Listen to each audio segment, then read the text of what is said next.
Hey everyone, so I am back and I decided that I wanted to tell you my diagnosis story first to get kind of an idea where I'm coming from, and then I'll kind of tell you how I've dealt with it and my experiences with different medication and different experiences with exercise, heat, all of the usual things. So my story began on the 25th of February. I come home from work. I've been feeling pretty tired.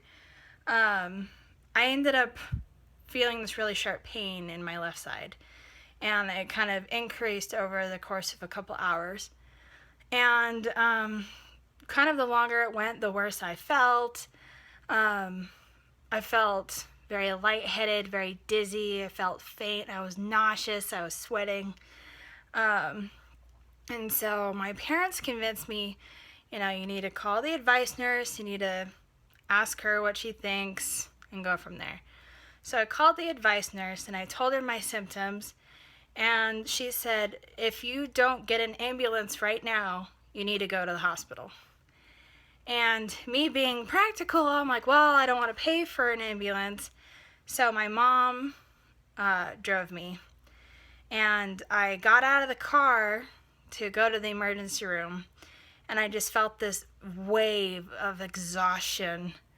Like the gravity had increased tenfold, and my body could not hold the air in my lungs. And it was just, I had a deep breath out, and my body collapsed under, it was crazy. And I was confused, and I was scared. And so I'm sitting there and I can't move very well. I have extreme muscle weakness. I'm very confused. I'm not processing what's going on. And so they get me into a wheelchair, and then I wait and I wait and I wait. Because, of course, I chose the most busy night of the week to come in. And so I ended up waiting for 3 hours, and I was sitting in a chair, and I was nodding off, like nearly passing out, but not quite, every 5 minutes for the entire 3 hours. And I was having a hard time talking. I felt like I was stroking out. And so they finally got me back, and I tell my symptoms, my side really hurts, and I keep passing out. What's going on? And so they think I'm passing out from pain. And I'm saying, it doesn't hurt that bad. I'm not passing out from pain. It's something else. There's something wrong. And they didn't really believe me. So they gave me Dilaudid for the pain, and I reacted really bad. Because it's one of those ones where every once in a while someone just reacts badly. So as soon as they started, and they told me, it may not feel very good, so we're gonna water it down. And they apparently didn't water it down enough, because it was like every cell in my body was beginning to burn, and I couldn't breathe, and I panicked. It was pretty bad. And so now they've got my pain under control, but I'm still passing out. Every time they try to sit me up from a lying down position, if I'm here, as soon as I got to here, I was nodding off. And it was like someone was cutting the puppet strings. And so they said, well, we got your pain under control, go home. And my mom said, no, you can't take us home. She can't stand. She can't sit up. We can't take her home like this. And so he said, well, let's try to sit her up. Let's get her to stand. And if she stands, she's going home. And I didn't. So he admitted me, and I was there for 2.5 days, and they did a scan on, I forget kind of when I got these tests. I got so many tests, but over the course of diagnosis, I had a brain scan. I had an echocardiogram on my heart to see the structure of it.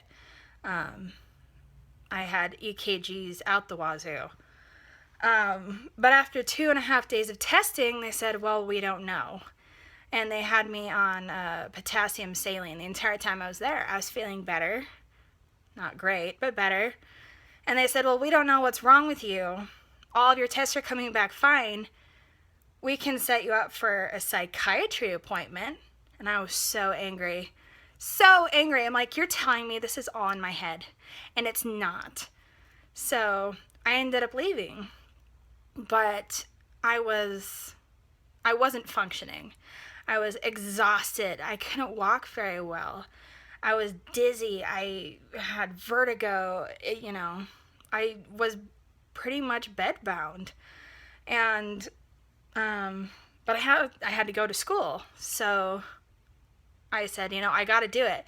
I can't miss. I have to go to school. So I bought a cane so I could kind of center myself and hold myself through these dizziness waves, weakness waves. And so I went to school, and I was okay, sort of, for the first hour. And then I was hot, and I was sweating, and I felt like I couldn't breathe. And I know, oh no, it's going to happen again. So I lied down, and my teacher comes over to me, are you feeling okay? You don't look so good. And she said, I'm calling your mom. You're going home. So right around the time my mom gets there, they try to sit me up to go home, and I pass out. And in my experience, I don't completely lose consciousness, but it's the puppet strings getting cut. Completely limp, no control over my body, very confused, slurring words, I can't talk. So they tried to sit me up, and it didn't work. So they called the ambulance, which was cool. And the ambulance got there, and they said that my blood pressure, or not my blood pressure, my blood pressure was weird too, but my blood sugar was super low, and they said, a couple more points down, we're putting you on glucose IV. So they had me eat like these glucose tubes, which was disgusting. And I got carted out in front of my entire class, fun stuff. So they sent me to the ER, and they ran the tests, and they checked my blood, and they did the EKG, and they said, we don't know what's wrong with you. So then I got sent home a couple hours later. Okay. So move forward another week. I'm still struggling to function. I'm still dizzy. I'm still feeling extreme weakness, extreme fatigue, and I decide, I want to go on a date with my boyfriend because, things have been so crazy, and we need to have a minute. So we went to the movies, and then we went home, and I wanted to grab a couple things because I've been staying over at my parents' house because they were afraid I was going to pass out and hit my head. And so I was looking at my bookshelf, trying to grab the things I needed, and I felt that wave of gravity getting heavier and heavier and heavier, and all I could think was, oh no, it's happening again.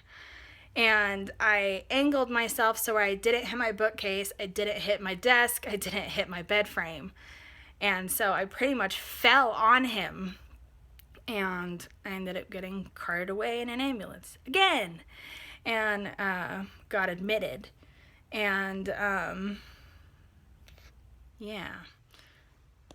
So after being admitted for the second time in a month, I ended up staying there for 6.5 days, and they did a CT scan with contrast on my head. They tested me for epilepsy, they tested me for heart arrhythmias, they tested me for everything. They scanned me from head to toe looking for anything wrong, and they couldn't find anything. And at some point my doctor comes up to me and says, I don't know what to do with you. And that was so scary to know that they've tested me over and over and over again, and they can't find anything wrong, but I'm bedbound. I wasn't able to walk.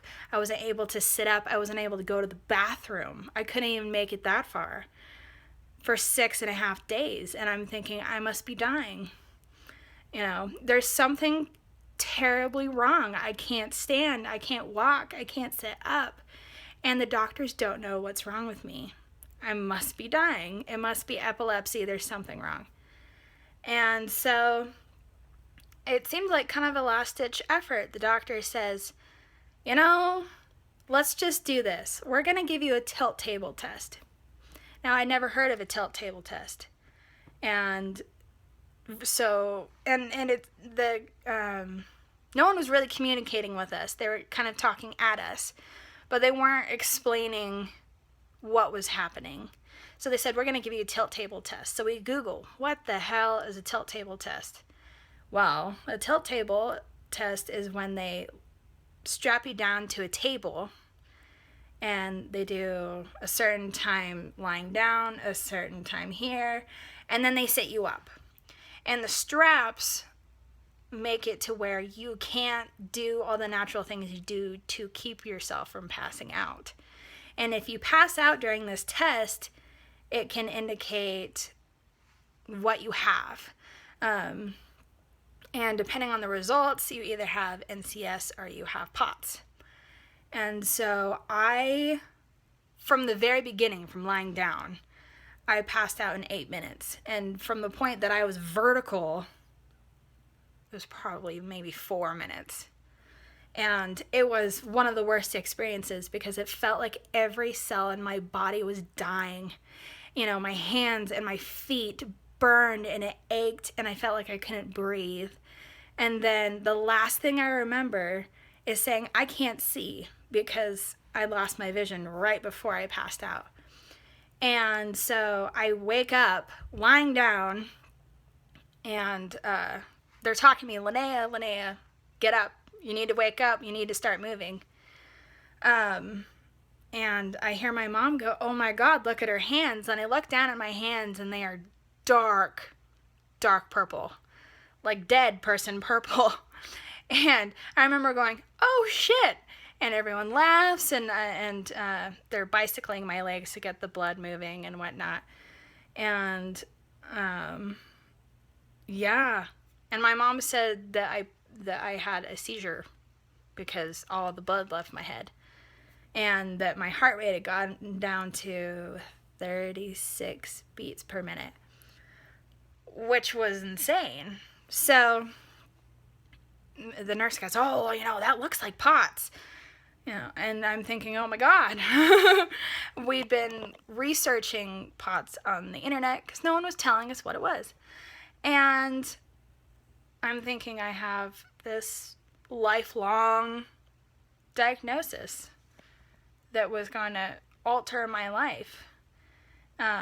So they sent me back and I felt like death. I looked like death. I was so pale and I was so weak. And so when the doctor comes in, we're like, oh, so it's POTS, and it's actually a nurse. It's a cardiac nurse. Oh, it's not POTS. It's NCS. And we're going, what the hell is NCS? I thought it was POTS. Oh, no, it's NCS. Okay. More Googling. More figuring out what it is. Still a lifelong diagnosis. Some people grow out of it. Right. And that's kind of the beginning of the journey. So the next part is going home and learning how to live with the new diagnosis.